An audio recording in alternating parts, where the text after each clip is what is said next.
안녕하십니까. 마이바씨의 회계 이야기 마이바입니다. 오늘은 그 잠정 실적 발표가 난 회사 사례를 하나 들어서 그 회사의 실적의 특성이 무엇인지, 그래서 어떤 규칙성이 있는지를 한번 살펴보고 어떤 식으로 접근해야 될지 부분을 한번 좀 살펴보는 그런 시간을 갖겠습니다. 그래서 그 회사를 선정할 때 오스템 임플란트라는 회사를 한번 선정했어요. 오스템 임플란트.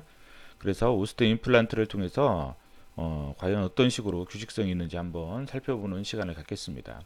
오스템 임플란트 같은 경우는 지금 실적 발표가 난 게 매출액은 전년 사업 전년 대비 14.07% 증가했고, 영업이익은 22.53% 증가했어요. 그렇지만 당기순이익은 좀 많이 감소했죠. 감소한 이유가 뭐예요? 단기 매매증권 평가 손실 등 금융 비용이 증가했다. 그래서 단기 순이익은 좀 많이 감소를 했어요.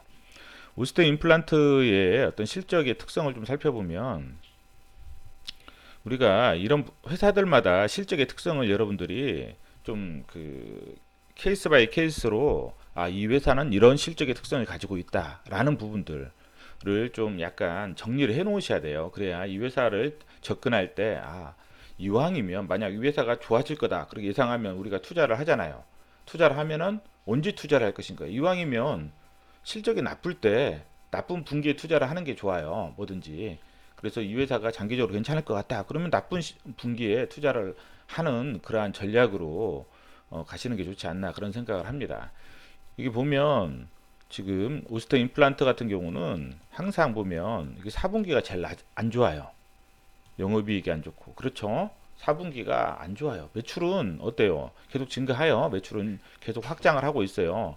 매출은 계속 확장하고 있죠. 4분기에 항상 좋아요. 그런데 매출 대비 영업이익은 너무 나빠요. 그쵸? 이건 2016년도도 그 전에 지금 제가 지금 3월달, 6월달은 귀찮아서 지금 안 했는데, 지금 3월달 어때요? 지금 매출 대비 영업이익률 엄청 좋죠. 3분기. 그리고 3분기.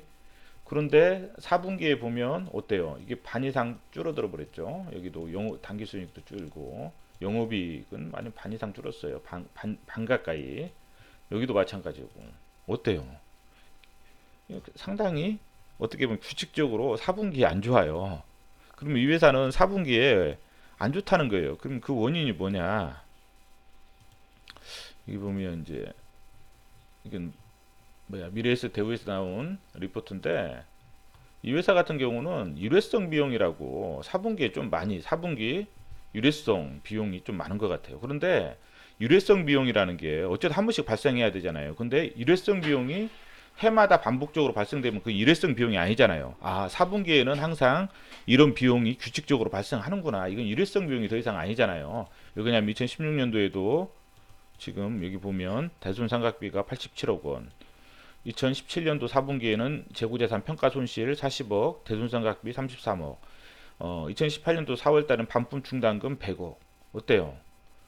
어떤 일회성 그런 부분들이 아니라 계속 반복적으로 발생하는, 어떻게 보면 하나의 비용들이잖아요. 그렇죠. 물론 이제 이 내용은 조금씩 좀 틀려지는데, 만약 올해 이제 반품 충당금을 많이 설정을 했으니까 내년에는 4월 달은 뭐예요? 반품 충당금이 아니라 설정 안 한 무슨 뭐 재고자산 평가 손실이라든지 이런 부분들이 또 많이 발생할 확률이 또 크지겠죠.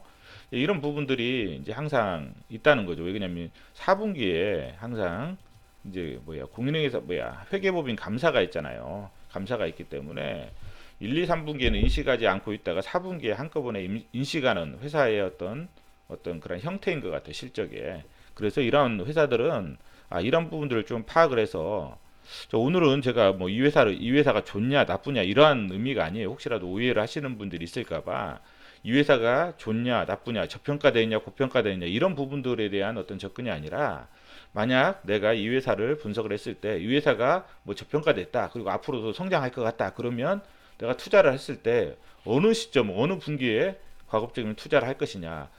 1, 2, 3분기까지 되게 좋았어요. 뭔가 좋았는데, 그러면 4분기에 3분기에 투자하면 4분기는 항상 실적이 나빠가서 주가가 하락한단 말이죠. 그러면 이왕이면 4분기 실적 발표 나는 걸 보고 그때 투자하는 게 더 좋지 않나. 그런 생각을 좀 해보고요. 이제 그거는 이제 이 회사가 좋았을 때 말이죠. 좋았을 때.